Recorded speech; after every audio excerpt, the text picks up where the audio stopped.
So what is up guys? Shirley Gaming mga kaibigan at nagbabalik mag-vlog. Di ko na alam kung paano mag-intro. Ngayong araw, gusto ko lang mag-share ng mga bagay-bagay na pwedeng makatulong sa inyo na ma-motivate kayo mag-workout. Tips and tricks. Share ko lang naman kasi yun yung mga bagay na nakatulong sa akin makapagbawas ng timbang. Ito kasi yung mga pinagkakabalaan ko past few weeks, past few months na nawala ako sa pagbablog. Gusto ko lang baguhin yung lifestyle ko. Gusto ko maging medyo healthy naman yung lifestyle ko. Medyo kakaiba naman.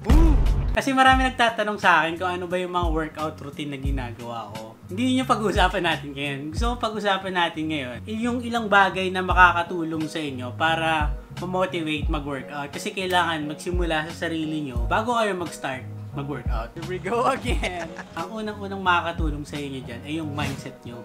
Yung utak nyo na gusto mong mag-workout. Talagang kailangan mong kondisyon yung utak mo na gusto mong mag-workout. Na dedicated ka na mag-workout, magpapayat, magbawas ng timbang, maging healthy. So, nag-consult ako kay Kat. Sabi ko, Kat, ano bang pwede kong gawin na makakatulong sa akin para mapagbawas ng timbang? Sabi niya sa akin, bawasan ko yung kain, syempre, number 1. Binilang namin yung calorie intake ko per day. So, naka-base yung kinakain ko dun sa calorie intake ko. Kung gaano kadami lang yun lang yung dapat kong kainin sa loob ng isang araw. So, isa na yun sa mga ways. Kaya ako pumayat. Oh, palis! Ito, effective to para sa inyo. Pag-set kayo ng goal para sa sarili nyo, kung ano yung gusto nyong goal.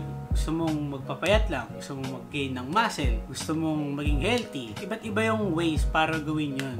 Kailangan mo lang isipin kung ano yung goal mo. Kailangan mong umisip ng way para ma-achieve mo yung goal mo. So, yung goal mo is magpapayat. So, ano yung mga ways para magpapayat? Siyempre, maghahanap ka ng friend na pwedeng tumulong sa'yo. Research ka, punta ka sa mga gym, kung meron kang pang-gym. Kung wala naman, pwede kang manood sa internet. Maraming tutorial dyan kung ano yung pwede mong gawin. Okay! Yun, possible pwede kang makapag-research ng mga ilang workout na makakatulong sa'yo. Bukod doon, hindi importante kung gaano kadami o gaano kakonti yung ginawa mong workout. Ang importante, may progress ka. Meron kang sinimulan. Kasi kahit mabagal yan, meron kang progress. Sabihin natin, kumain ka, tapos hindi ka nagpawis. Walang progress doon. Yung progress doon, yung gigain ka ng fats, which is mali. Okay lang yung mag-workout ka, tapos kumain ka. Kasi yung kinain mo, makakatulong pa rin yun doon sa muscle gain mo. Depende pa rin sa kinain mo yun. Not unless ang kinain mo is talaga namang healthy. Makakatulong sa'yo yun. Talaga namang wow. Hindi importante kung gaano karami o gaano kakonti yung ginagawa mo. Basta magawa mo ng tama yung dapat mong gawin. Yung una mong kailangan gawin is mag-set ng goal. Hanggang kailan mo siya kailangan gawin or magbawas ka ng timbang. Sabihin natin, sa loob ng isang linggo na to, kailangan mo magbawas ng 1 kg. Pag nakapag-set ka ng goal na yun, makakatulong sa'yo sa susunod na mga linggo. Kung na-achieve mo yung 1 kilo sa loob ng isang linggo, what more sa susunod pang mga ilang linggo, di ba? At least meron kang goal. Sabihin natin, 1 kilo per week. Makakatulong sa'yo yun. Malakas ako dyan, tol. Matigis mo sa matuto. So, isa pang bagay na makakatulong sa'yo, humanap ka ng inspiration mo. Inspiration, motivation. Bukod doon, pwede ka rin maghanap ng fitness body. Pwedeng makasama mo mag-workout, kasabayan mo mag-jogging, basta magpapawis ka. Yun ang importante. Pero depende yun sa goal mo. Kung ang goal mo is mag-muscle gain, kailangan mag-gym, magbuhat. Yung paghahanap ng kasama, magbuhat, kasama sa pag-jogging, mamomotivate ka kasi may kasabay kang gumawa ng bagay na gusto mo. Patik na!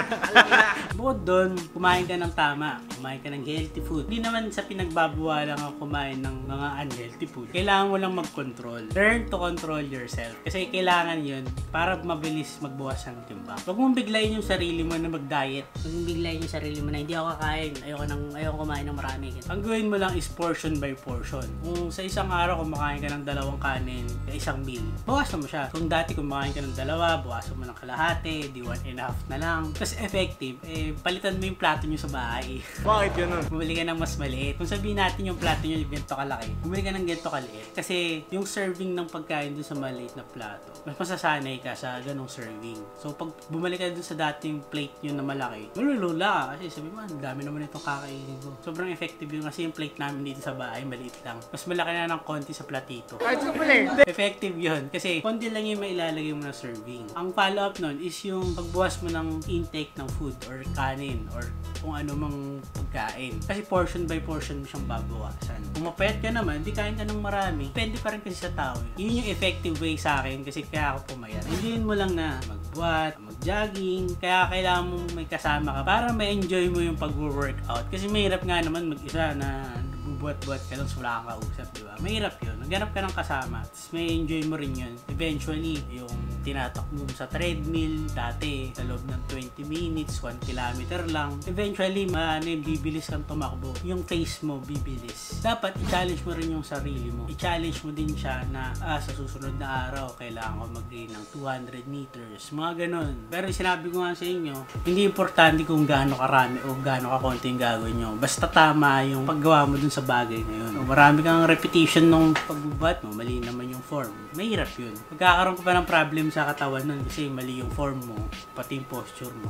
Mahirap yun. Hindi naman sa nagmamagaling ako, pero yun yung mga tinuro sa akin ng coach ko. Isang idol lang lahat. Focus. Kailangan mo rin mag-focus. Kasi sabihin natin, meron kang schedule sa sarili mo na mag-jogging ako or mag-workout ako ng 4 times a week. Focus lang. Kailangan mo ng focus. Mag-alat ka ng 1 hour sa isang araw na gym ka or nag-workout ka or nag-jogging ka. Ano ba naman yung 1 hour lang, di ba? Yun lang naman yung gusto ko i-share sa inyo na mga bagay-bagay. Kasi tagal ko lang din nag-vlog. Gusto ko lang magbigay ng mga ilang tips. Kasi marami nagtatanong sa akin, paano ba sila gaganahan mag-workout? Ano ba yung mga ginagawa ko sa araw-araw? Ano ba yung mga kinakain ko? Eto pa pala, isa sa nakakalimutan ko. Mag-alat ka ng schedule. Mag-alat ka ng schedule mo sa sarili mo kung ilang araw sa isang linggo ka magbubuhat, mag-workout or mag-jogging. Mag-alat ka, sabihin natin twice a week, thrice a week. Sobrang dami na nun. Basta mag-alat ka ng schedule mo sa sarili mo. Hindi sa loob ng isang araw is pare-pares yung schedule mo. Mag-alat ka lang ng 1 hour or 30 minutes na